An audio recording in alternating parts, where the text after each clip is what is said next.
Hi family, hi friends, hi food lovers.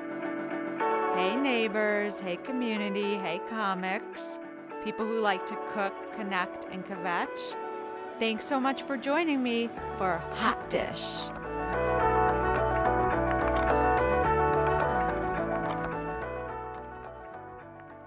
Hello and welcome to Hot Dish. I'm your host, Lauren Huberman. Each week, I attempt to cook up something hot and tasty while chatting with a guest who dishes about their life. Today, I'll be making a crispy, cheesy pan pizza. This was the 2020 recipe of the year from the King Arthur Baking Company. It's a really, really big deal. And like this pizza, my special guest today is also a really big deal. I have with me the very funny comedian, Pat McGann. He has been on The Late Show with David Letterman, Late Show with Stephen Colbert. He toured with Sebastian Maniscalco. And like this pizza, in 2020, he had a special that debuted called When's Mom Gonna Be Home? And it's very funny, and I'm very happy to have you here, Pat. Hello. What's up, Lauren? That was I've never so heard formal. of the King Arthur Baking. It's Is this big time. are they huge? King Arthur? It's really big. It's like the Academy Awards for baking, you know, like this Is it recipe. really? Yeah, this is huge. I love it. Yeah. I mean, I'm going to show you right now. Like, I have to tell you, this is the dough, and I'm using the skillet pan, and I did have to do a lot of work ahead of time, but I did it for you. Is that the cast iron? Those are the best. You don't have to wash those, right? It's amazing. Yeah. Can't use soap on them, right? I mean, I do. Sometimes I know you're not supposed to. I've read a lot of research about this. So. Oh, you have? Okay. I love that you have like such a theme with the King Arthur and the cast iron. It's very Renaissance. It's like oh my gosh. love It is Renaissance. And really, it's like a tribute to you. Like the 2020, and then your special came out in 2020. Right. Didn't I time that well? That was great. When's Mom gonna be home? We named that before the pandemic. When's Mom gonna be home? I was like, when is Mom not gonna be home? She's always home. You're always home. Right. Kids are always home. Yeah, everyone's home. Are you losing your mind yet or no? No, it's been good actually. I mean, you talk about like any silver lining, it's been that, like not traveling as much, and you know, the pace. I'm kind of looking at this as like a halftime. You know, I'm like I was about ready to have my midlife crisis, and then it's like, we all have to have a crisis. Like, can't I have my own crisis? But I've been looking at it as like halftime. Yeah. You know? Like our coach is like, all right, we're getting our ass kicked out there. We're about to go out there. We got to do things differently. Oh my God, I know. I'm scared of re-entry. Like I did one thing yesterday and I was completely overwhelmed and wiped out. Like one thing in public? Yeah. Oh What'd yeah. you do? I had coffee with friends and I sat outside in the sun. And I was like, that's it. Like my day's over. You know? Do you feel like you're rusty, like socializing, like having a conversation? Like, gosh, I'm not even like that good at small talk anymore. Yeah, I know. And then I have to like kill it every week on this podcast. It's really stressful. While you're cooking too, you're adding stress to it, Lauren. You're like, I'm not just going to talk. I'm going to bring up a recipe from a king and try and replicate the king's recipe in my home. Oh my God, you're so right. That's perfect. Perfect summary.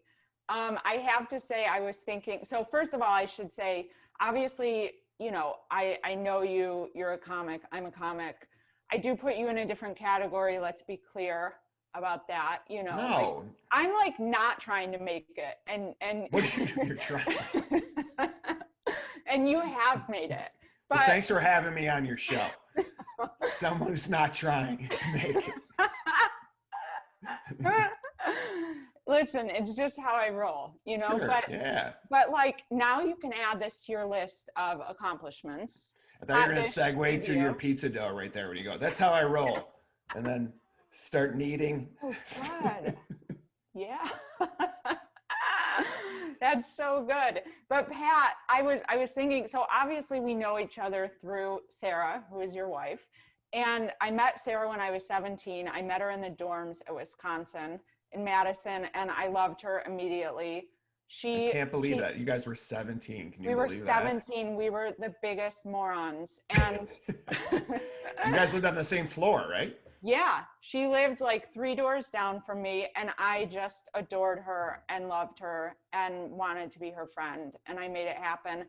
And when I go through old stuff in my bedroom, it's like all this childhood stuff. I have handwritten letters from her that we wrote each other in the summers. And Oh, wow. it's so sweet. She's precious to me, and she's also hilarious. I love that you save those.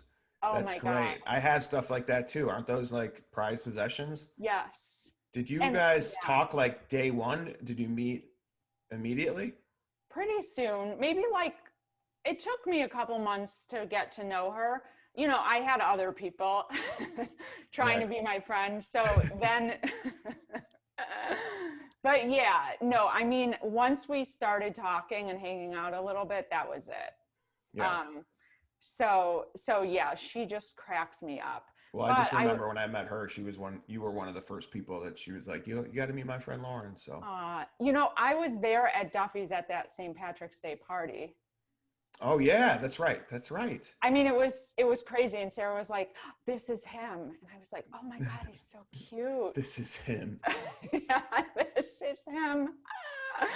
But and then I was thinking about how you guys came to my Passover Seder at my house, at my old house on Wellington. Do you Yeah, remember? your sister was there So too, right? long ago, my sister and And Emily Chris? came, and Chris, and then I was thinking, oh my God, and I subjected you to my going away party before I went to Israel that I threw for myself. I was like, she's coming back. I, This is all I nonsense. thought I was gonna like get blown up in a bus in Tel Aviv. So No, that was a big deal. no, it wasn't. I was convinced. How long I were was you gonna over there die. for? 12 weeks. Wow. Thank Oh God my you had a God. going away party. I remember going to your house, like you weren't even packed. You're like, obviously. Oh my God, Pat. So anyway, no, it just cracks me up. But so I've known you obviously for a long time before you started stand up as well. And like, I'm just, I know a little bit about the background, but I don't know if we've talked so much about it. Like, how did you start doing stand up, and like, what was the impetus for that? Well, that party you mentioned where I met Sarah at, that's March of '07. And I remember going to my buddy's 30th at the end of that month. His birthday's at the very end of March. And I saw a girl there that I went to Dayton with. And she was like, do you remember Pat Bryce? Now, do you remember Pat Bryce he went to Dayton. Pat passed away later that year. Very sad. Great guy. I actually went to Dayton with him. Knew him, but didn't really know him. But we knew, kind of who each other was. And this friend of mine, Amy, was like, do you know who's doing stand-up? Pat Bryce. She's like, you should try stand-up. And I had always been like thinking of it. But so to hear someone else say it, it was kind of like, wow. And I remember telling Sarah about it and like showing her like notebooks that I had written. And she was really like, you should go to an open mic. And then I did. I went to an open mic like that September. And that's kind of how I started.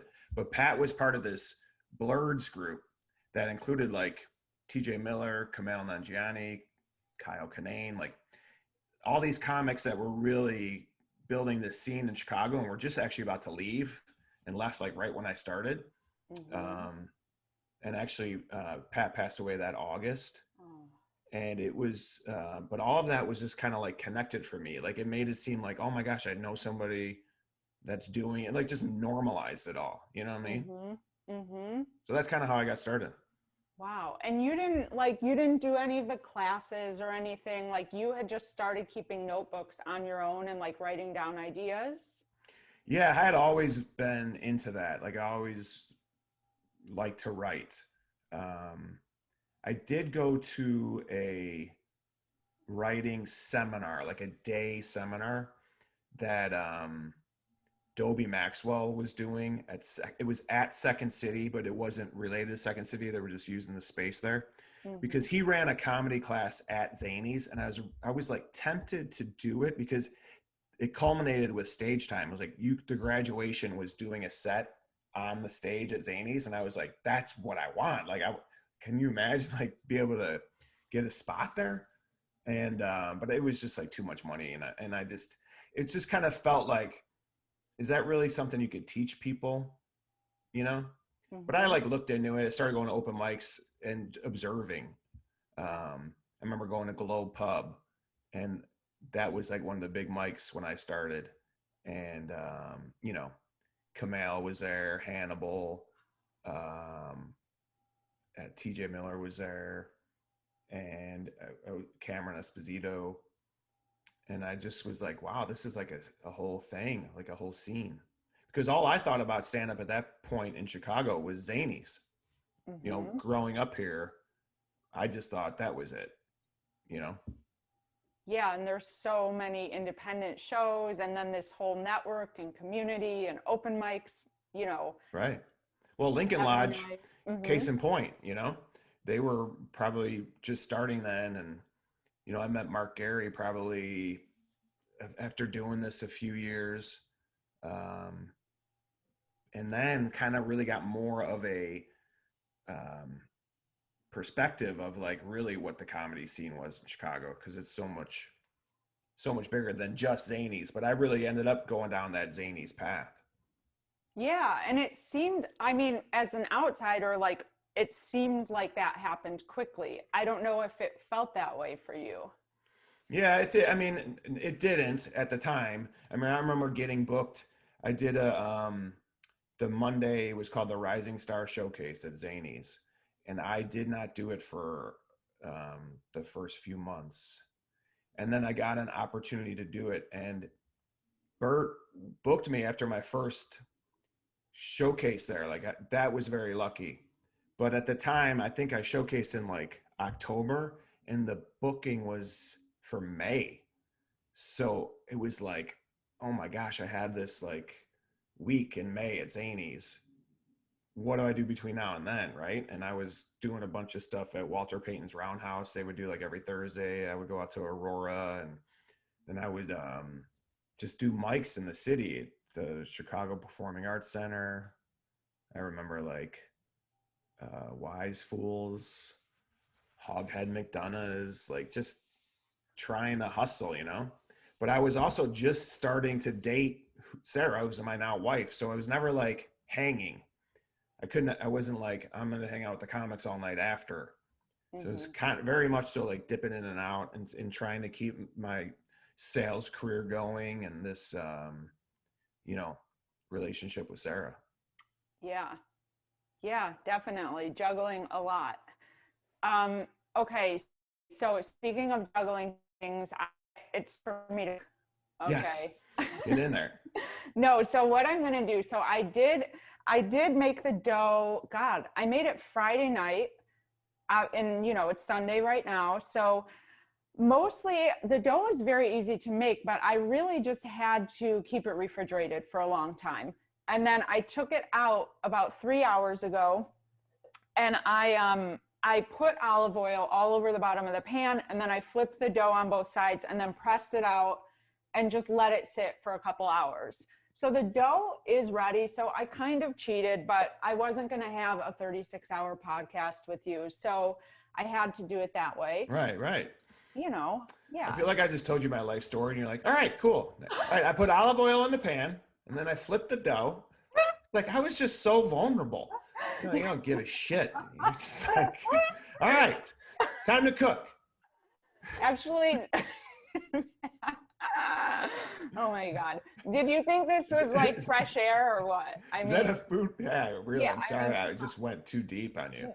That's Sunday morning. I'm so reflective during the pandemic. What are those? These are they're premium whole peeled tomatoes.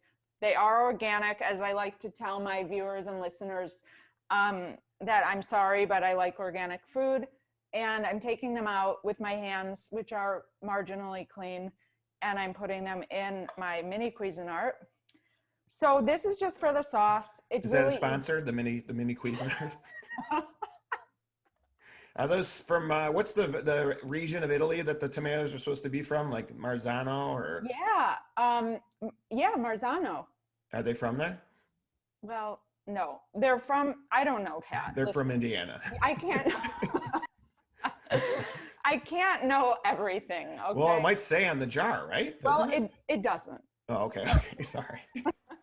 It says imported Southern Italian tomatoes. I'll have to look up the exact.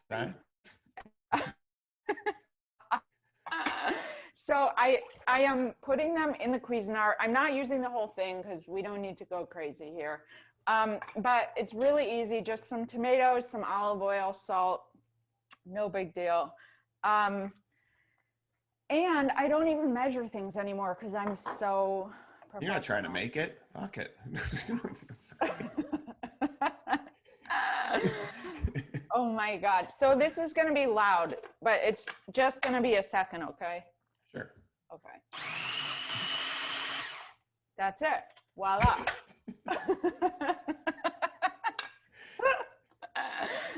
So you could have like acted like it took a little more.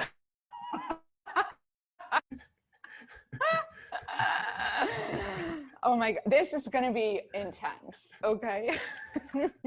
It's going to take 3 seconds. Okay, so I have the sauce. It's very basic, and I pride myself on using very basic whole ingredients. Pride myself on not measuring. And in every other show, I've used like a pound of sugar. So this is the first time that I'm not using a pound of sugar. I have my mozzarella cheese. I'm just gonna put it in. You're supposed to cover the whole pizza with this recipe because it helps, I mean like the whole crust, because it helps to like get it really caramelized. You go like cheese, sauce, and then more cheese? You got it, Pat. This is like a Pizza Hut. Yeah. Can you put the cheese, put another layer of dough over that and have cheese in the crust? Oh my God, you're right. And like then a hamburger and then another layer of cheese. I'm gonna put some fresh chopped garlic as well, okay? To separate it? Yeah, just to kind of cook it in, just get all the flavors really melding together. And honestly, I really want you to have some of this. I could drive it over later, but we'll have to see how the day goes. Yeah, see how you're feeling. I mean, I already told you I had a big day yesterday.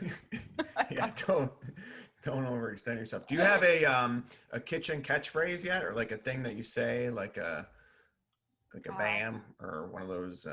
You know, I don't. No. Well, we could make one. Well, the show is called Hot Dish, so I am making a hot dish right now. And when I pull it out of the oven, I can just yell hot dish if you'd like.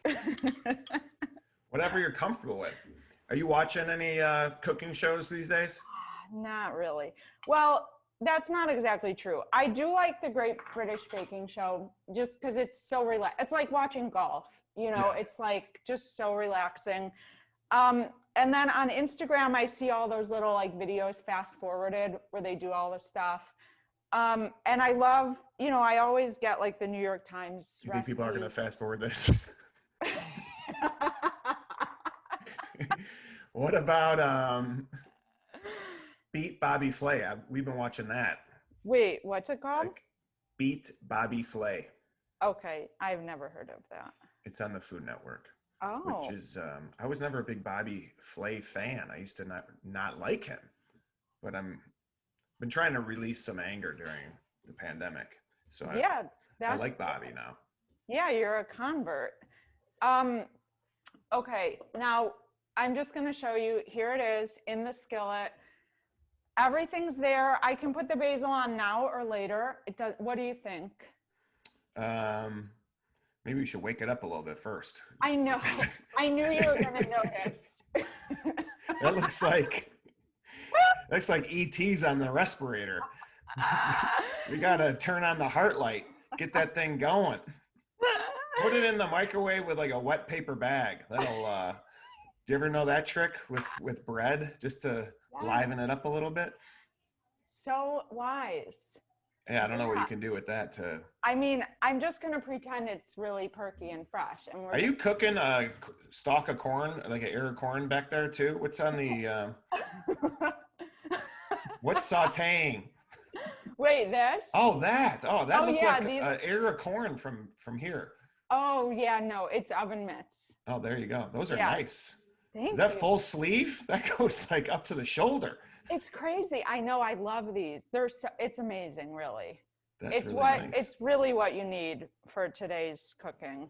So, Pat, my gosh, I'm gonna put this in the oven in just a minute, and it's just gonna bake for 20 minutes, and then we're gonna check it. Maybe 18 minutes.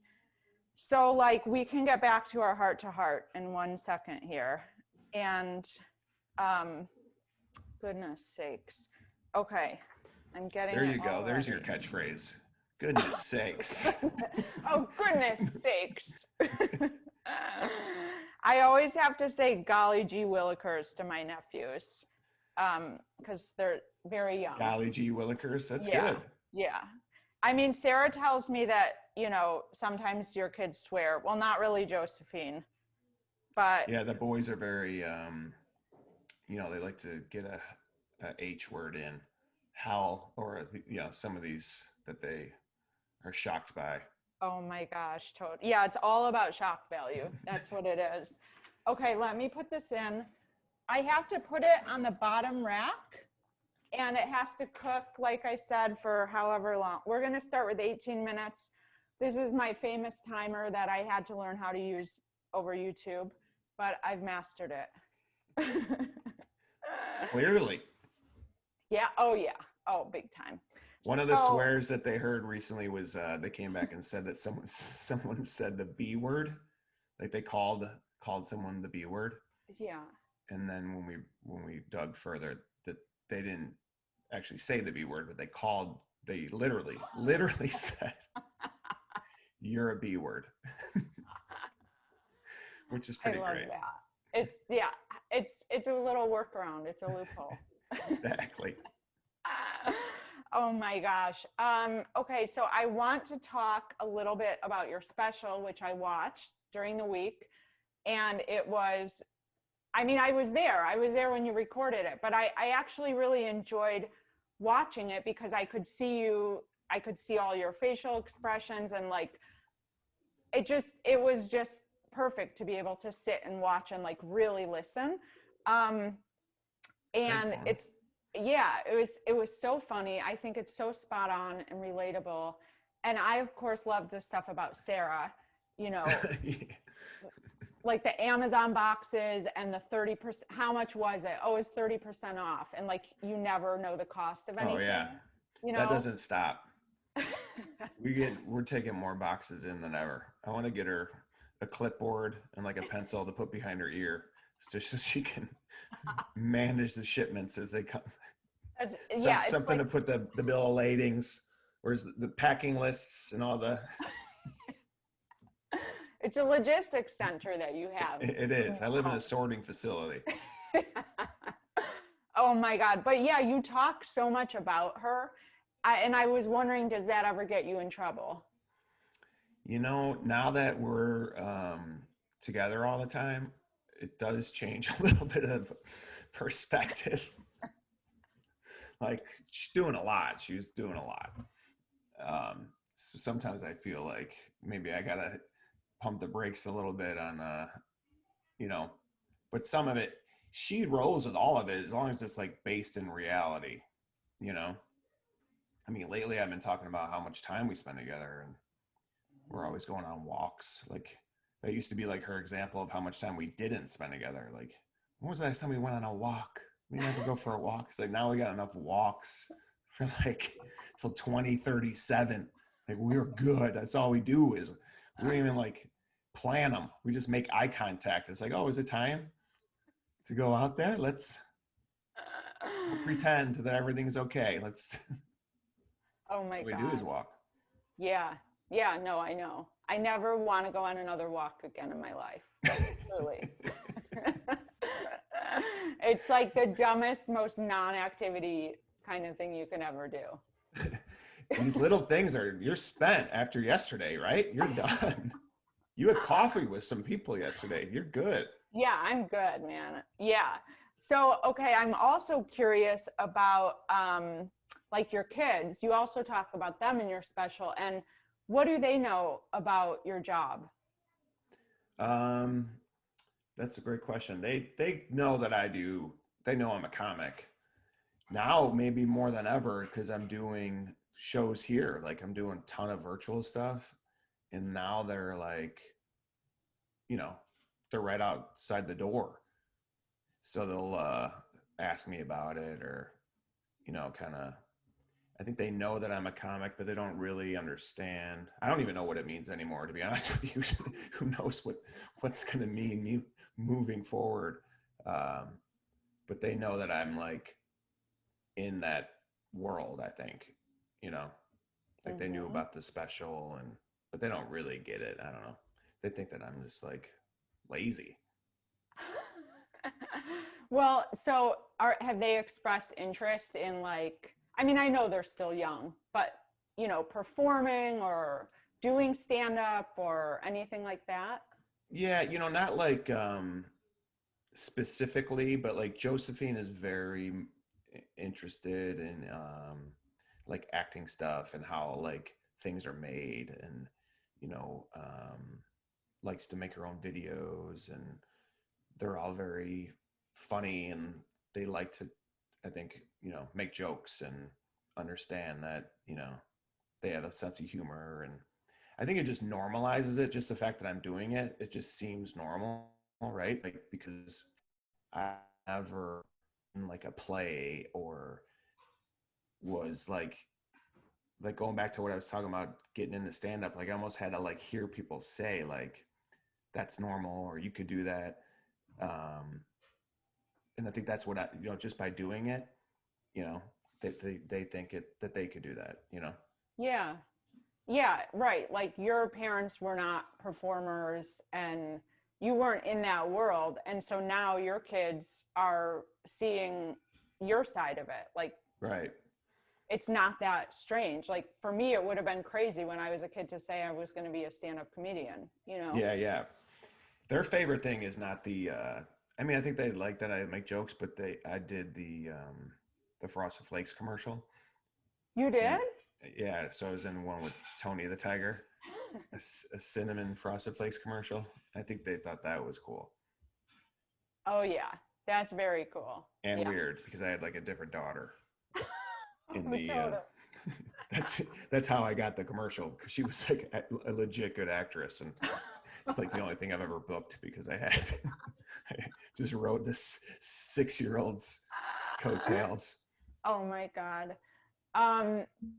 So like, I'm also wondering, I heard you interviewed. So I heard your interview with Rahm Emanuel a few years ago.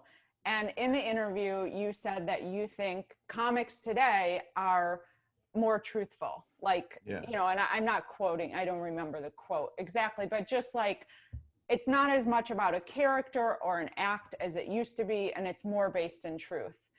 Do you think, like, is the person in your special, is that you? Is that true to who you are? Oh, yeah. I mean, I think I'm trying to, right? Like that's what the most like significant changes in my act through the years, I think, is slowly trying to be as much me as I can. Definitely like it's an exaggerated version of myself, but I feel like the most relatable stuff is the true stuff, and you know, just being honest and mining your own experiences, I just feel like that's where comedy's at. Like if something's not true now, audiences are, you know, most of them are sophisticated enough to be like, this isn't, you know, this is ridiculous, or, you know. And I feel like that's where comedy started. Like when I started, and it was like this alt scene. Like you don't hear that as much anymore now because it's just, I don't know, not to get too deep on it, but yeah, I do think that it's not like my exactly me, but close. Mm-hmm. Yeah, like when you think back to when you first started, like your first performance at Zany's, you know, what was that material like and versus like your material now today? Like observational, like some of it I feel like was kind of close, but it was like detached. You know, I had bits about Taco Bell, I had bits about homeschool. I was not homeschooled, but I had like, you know, I thought that was like funny. But now it's like, why would I talk about that? I don't have like an experience with it. Mm-hmm. Um, so it's just like kind of like looking at things differently, maybe. Yeah.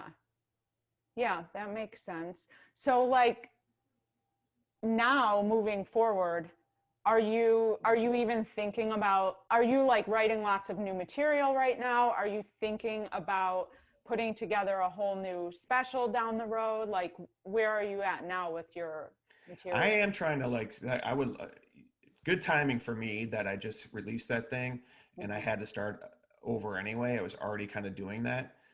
My biggest thing is like, I just feel so different from last year. I mean, who hasn't changed over this past year? So then I'm like, what is even relatable that the old stuff I was talking about? Um, you know, I had a bit I was trying out about how we were never home, you know, right before um, things got crazy. You know, I was talking about how we had like an Instapot and we went shopping, but we never cooked. Like bits about never being home, never cooking, never, you know, and it's like that's all we do now. I don't know. I just feel like it's gonna be a complete rebuild. Mhm. My Mhm. perspective is different. Um, talking about a lot about you know, my kids going to school throughout this, going to a Catholic school, and you know, I'm still writing material and doing them in these virtual shows and trying to get my ideas out there. But yeah, definitely different. Yeah. I feel like some pre-pandemic material won't be relatable, Yeah, and I then mean mhm. I wonder about do people want to hear about it? You know, Well, I mean, yes, I'm sure yes and no. I mean, I watched your special and things have changed drastically, but I was still giggling and I could clearly, I mean, I could totally relate to everything you were saying. But yeah, it would be strange for you to go out and perform shows and pretend that the last year never happened, right? you know? Yeah, and I think that's like been a void this year is because there's not a lot of gatherings and like to talk about the shared experience, you know, versus online. That's really about it. Yeah. I know. I just think too, like when we're able to go out again and do shows and open mics, I mean, it's like after New Year's, the open mics are just completely flooded. Like you can't even get into an open mic. And this is going to be like 3 times that, you I know? know, and everyone's gonna have their pandemic material. It's like there's gonna be a lot of same premises, and you know, so it'll just be good just to get back out there. Yeah. Yeah. So when you're developing material, do you have like a process or a formula that you use to develop it when you're writing? I I did kind of I felt like I was starting to do a lot more stuff just on stage, like have a thought and then like kind of flesh it out on stage. Where I used to write a ton, and now I'm back to writing it because I'm not really doing shows. But Mhm. I'll try stuff on some of these virtual things, try a new premise, new idea. Um, I think the best process that I don't always follow because I'm just not diligent all the time. I think the best process is recording the shows and listening to them. Yeah. Um, it's just hard to listen to yourself sometimes. I mean, you know, Oh yeah, it's torture in a way. Yeah, Yeah. it is, but it's also, I think, the best. There's just no shortcut. Um, but I like to, if I have a thought, try and jot it down Mhm. and then think about it. I'll write, but then I also try and just think about it too. Like I do think there's like a different voice from when you write and when you talk a little bit, and you get closer to that. It goes back to like talking about yourself, and like I think the more you drill down, the closer you get to, like, you just want to really go up there and just talk, Yeah. have a conversation with the audience. Like I try and like incorporate that advice that I've gotten through the years, which is that just try and have a conversation with the people, you Mhm. know, like at Oh the end yeah, of the night, they should feel like they're your friend, you know? totally. Yeah. It's so funny. Do people ask you like on the spot, "Oh, hey Pat, like tell me a joke?" Do Oh people do yeah. that to you? Yeah. It's the worst. It's awful. What do you say? No, I usually just ignore it and just let it hang there and let them feel, let them think about, like, did he hear me? Do I need to ask again? Or am I a douchebag for saying that? And they'll usually figure that part out. Like, oh, that wasn't original. They probably hear that all the time. Oh my God, it's the worst. I'm like, really? If you want to hear me tell a joke, I'm going to be like talking about my eggs and be like, oh, Lord, oh, there's only one egg left. Like, is that really what you're asking me to do? Because it's Right. going to be real weird, you know? Um, oh my God. So, what else did I want to ask you? I have to ask you about touring with Sebastian because that was such a big, I'm assuming, such a big part of the last few years for you.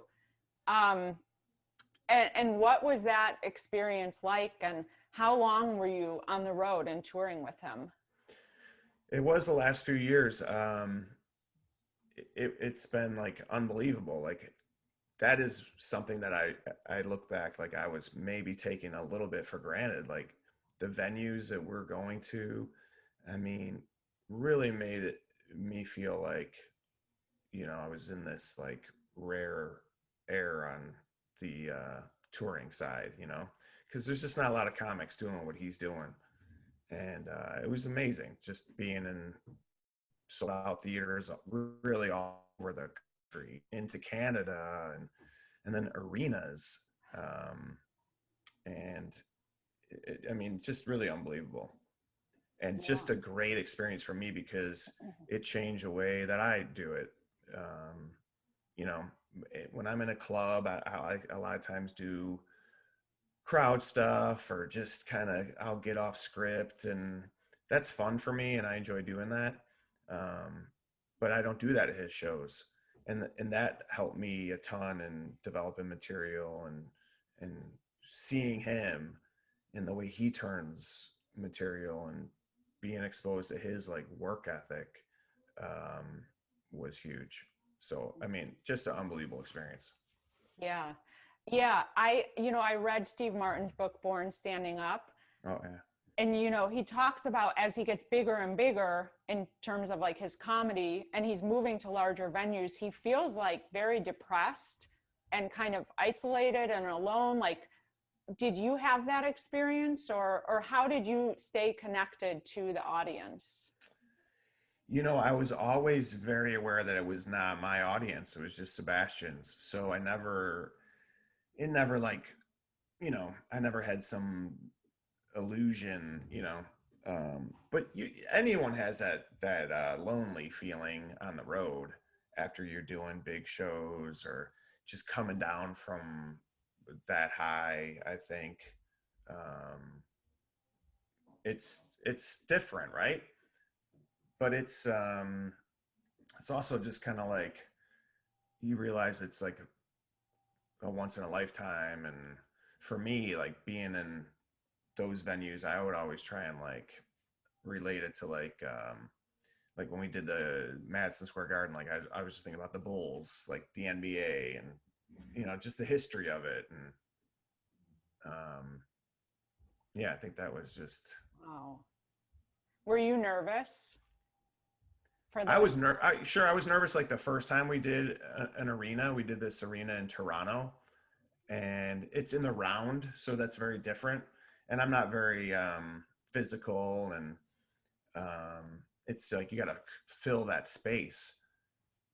But after doing it one time, I was not really that nervous after that. I was just kind of like, I just had to enjoy this. Like it's just insane, you know? Yeah. Did you make eye contact with people in the crowd? Like, Yeah, definitely. yeah. It got to a point where I would be in really like this last, so he's just been on this climb, right? But like the last year or two, like it's been like insane, because his movie career is taking off and he's meeting a lot of different people. So like the Netflix special where he taped at Radio City Hall is like, you're doing your set and like Robert De Niro's right there Oh my God. and Tony Danza, like they're right in like the first few rows, and you're, you know, for me that's like, you know, kind of crazy, but cool. Yeah. Yeah. Were there people that you met? I'm gonna check the pizza real quick, okay? Yeah, But yeah. keep these deep thoughts going. I'm putting on my armor. Um, Well, it's my also cool like when comics come out. Like Brian Regan came to a show in Las Vegas, okay. and I think that both Sebastian and I have like tremendous respect for Brian Regan. Like he's one of the best to ever do it. Wow. And when someone like that's in the room, that's in your head because they're going to see through everything. you know you got to like really bring it, and you Mhm. want their respect. And that they're gonna, if you don't believe in something, that they're gonna you're not gonna they're not gonna buy that from you. I don't know, it's just Yeah. but also like great experiences to have to feel more comfortable when we taped the special. I think having been through some of those things Hmm. helped me because I was nervous that night. And whenever there's stakes and cameras are on, it's in your head. And but that helped me. Oh yeah, I'm sure. And you you had, did you have four shows for your special when you were here? Two. Two shows. Yeah. Okay. And At the Vic. at the Vic, yeah. And we're both recorded? Yeah, we recorded both of them, and then they just kind of, it's mostly the first show, I believe, and then like maybe one bit we blended in from the second. Mm-hmm. That was such a fabulous show. And I loved how after the show then everybody gathered in the street and you said hi to everyone, and like the cameras were still rolling, and it felt like a party. I mean, it really Oh, did. Like it was yeah, it was so fun. For me, that was like, it was, doing it at home was so cool. And I would, when I was out there and I saw people, it was like, great grade school friends. And then like, oh, here's my high school crew. Here's people I worked with. Here's people I, went to college with. There's Sarah's crew.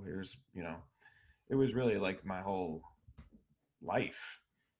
So it was fun to do here. And I used to live right there. Yeah, I remember. I went to your place, that loft. It was a loft place. Yeah. Loft building. Yeah. Yeah. Oh my Right in the God. hood, right there. Exactly. Um, so what were some other like highs and lows that you had when you were touring so much? Like with Sebastian?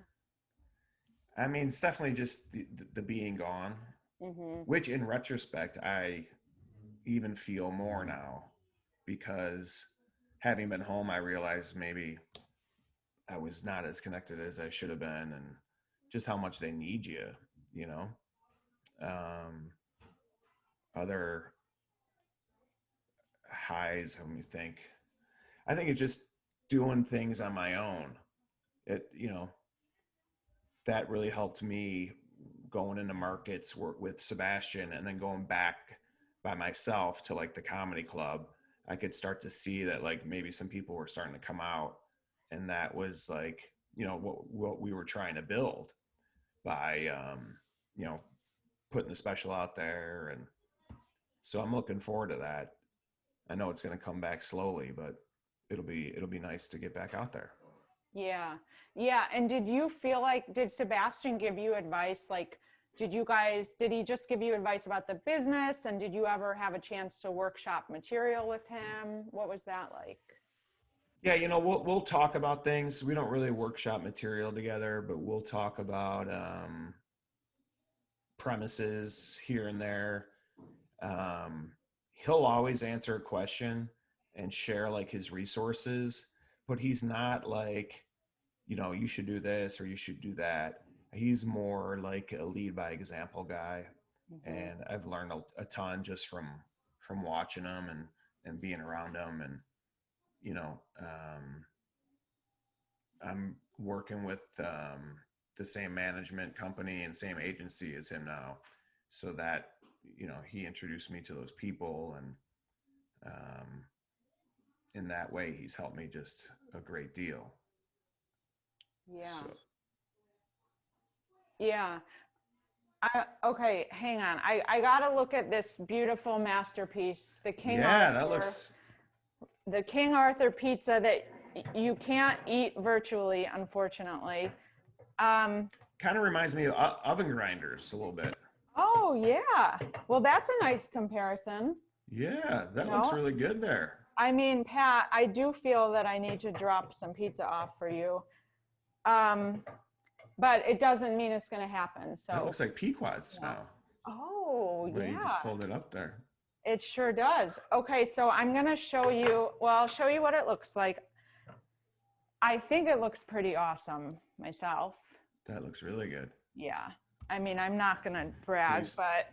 Let's show Sarah. Sarah, come on in here. Yeah. Get that little tush in here. Check out the pizza. Oh, hot dish. Sarah. Hi. Oh my gosh, we just had a really intense session and I made a beautiful pizza. You look beautiful. That looks so good, Glor. Thanks. Does it look good? Is that a skillet pizza? Yeah, it's a skillet. I'm learning how to cook. I'm so impressed. My gosh. Sarah, I wanted to do a segment called Side Dish in Hot Dish, and you're the side dish. Oh my, wow. I wish I was more prepared, but that's so cute. I love that. You're always ready. You're not the side bitch, you're the side dish. I love it. Just to be clear. There's always a really savory side dish. That's such a cute name. It's so creative. Oh my gosh, I said I would say, this is the hot dish. Oh my That's gosh. like my tagline now. Or I love it. So is the premise always to make something while you're chit-chatting? Yes. Okay. So it involves a lot of brain power on my part and skill. So but I feel like even virtually, like food is a binder, like a common. This is recording. We're still talking. Oh, yeah, it's okay. Oh, okay. It's okay.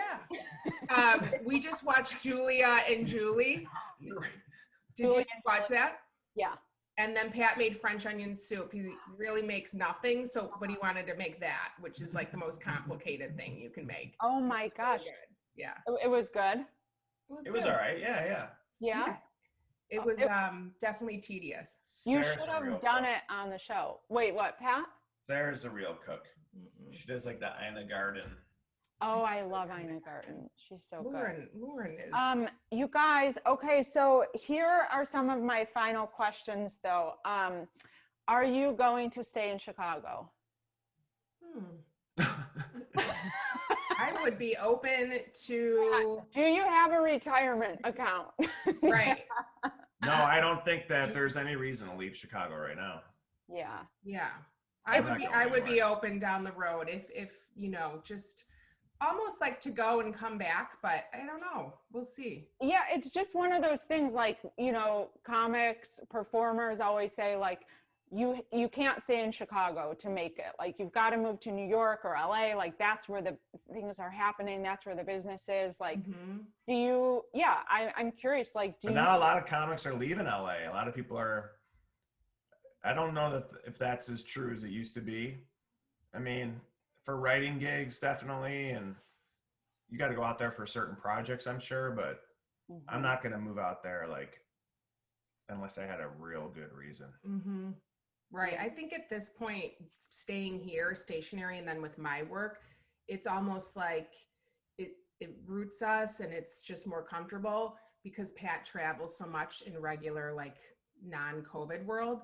So if we were to uproot and move, it'd almost be like just, you know, moving us to a lonely atmosphere, because he's still going to travel just as much, I think, you know, if we go back to how it was. So yeah, being central is good.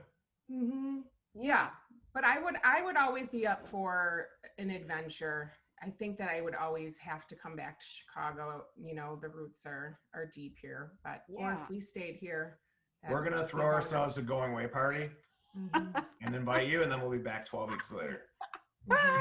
I'll be there. We're just going to get an Airbnb in Brooklyn, which is what I want to do. I know you want to do that, Sarah. Yeah.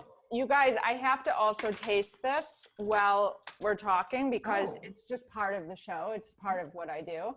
Don't burn the roof of your mouth at the end of the show. You're right. Every episode ends with her burning her mouth. Ruining your week. That looks delicious. You guys, fresh basil right there? It is. It's a little sad. It was fresh basil. No.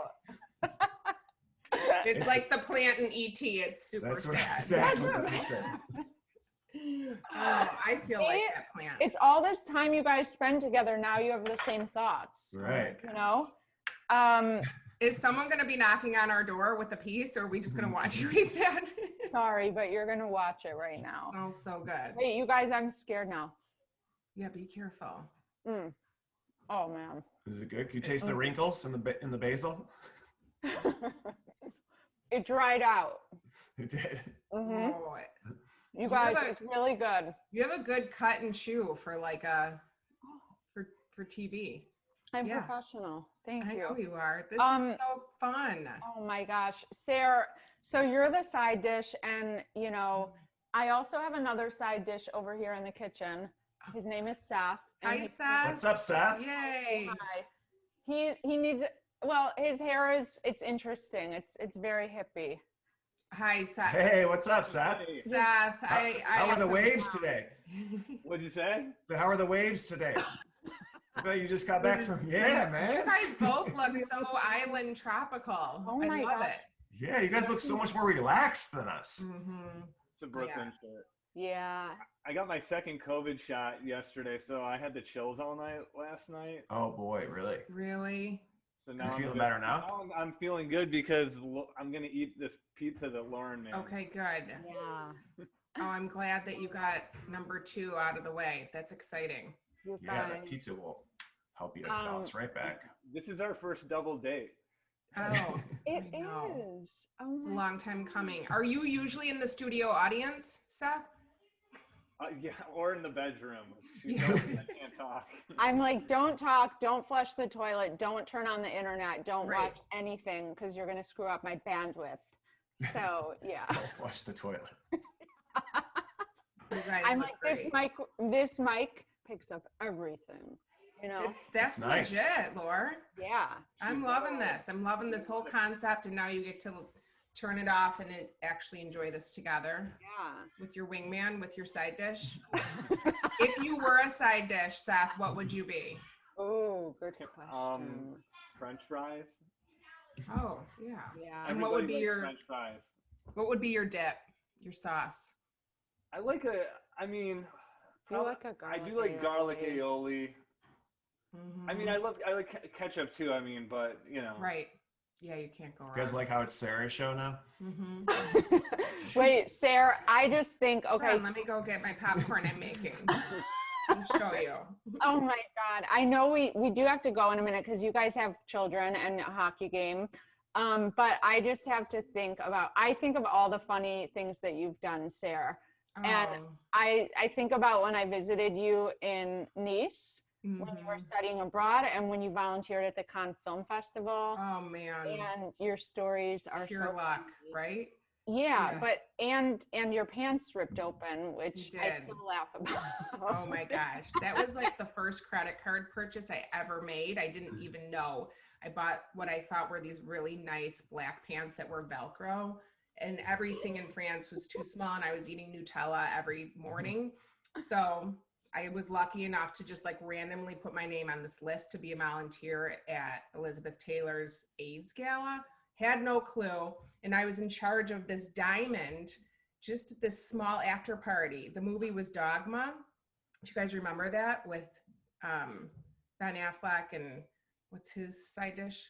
Matt Damon. Yeah, so it didn't do so great, but everyone was there, and Ben Affleck was making out with Elle Macpherson, and I was just, it almost made me not, like, I'm not star crazy now because I'm like, wow, these are just humans. And then yes, my pants burst open and I went and hung out with the valet guys to like get it put back together, who were more my people. So it was funny. That almost feels like it never happened. Right? Oh my God, I'm sorry. You know, I love that. Lauren talks about you guys all the time, and she just told me last week that right before you met Pat for the first time that you were really into going tanning. I was a cocktail, like 10 minutes in the bed and then a spray tan. I mean, how was that even legal? She was the color of Lauren's sweater when I met her. Oh, just, yeah. Sarah, you told me that you looked like a tan biscotti when you met Pat. It was just silly. Right. I don't know. And then, yeah, I wanted to. Orange chicken. Yeah. Oh my God. I guess. Oh I God. just got off the beach. Sarah, so I'm sorry. I'm just making fun of you because I love you and you crack me up like just as much as Pat. So I still love a good tan towel. So I've just sort of, I've upgraded and minimized, but I mean, old habits. Yeah. But, well, you guys, I love you both. I love you guys. It's been so much fun. Thanks for having me, Lauren. Great to see you, Seth. Yeah, great to see this you. pizza is Great for job. you with your 2020 special, the Toast of the Town, and the 2020 Recipe of the Year. And I can't wait to see what you do next. Oh. And Seth is going to eat all the pizza. So That looks so good. That looks so good. That was pretty good. It's really good. I bet it is. Enjoy that and send me that recipe. Okay, and you guys, this has been a wonderful, wonderful edition of Hot Dish. What did I gonna say, Pat? Golly gee, or something? Good gravy. I was on a virtual show the other day, and a woman said that. Good gravy. Good gravy, my Lord. Okay, well, I love you guys. My goodness was I think that. Oh my goodness. Yeah. My goodness. Something Southern to close it out. Yeah. Okay. Well, I love you both, and I'm gonna stay on, and you guys can go. I mean, I have to stay on. Okay. We can't Bye. wait to see this. Thank you guys. And you guys, thank you so much, and thank you to Lincoln Lodge and Christine and Sarah and Yes. Pat. Bye, Lincoln Lodge. Thank you, Lincoln Bye. Lodge. So Bye. fun, Laura. Congratulations.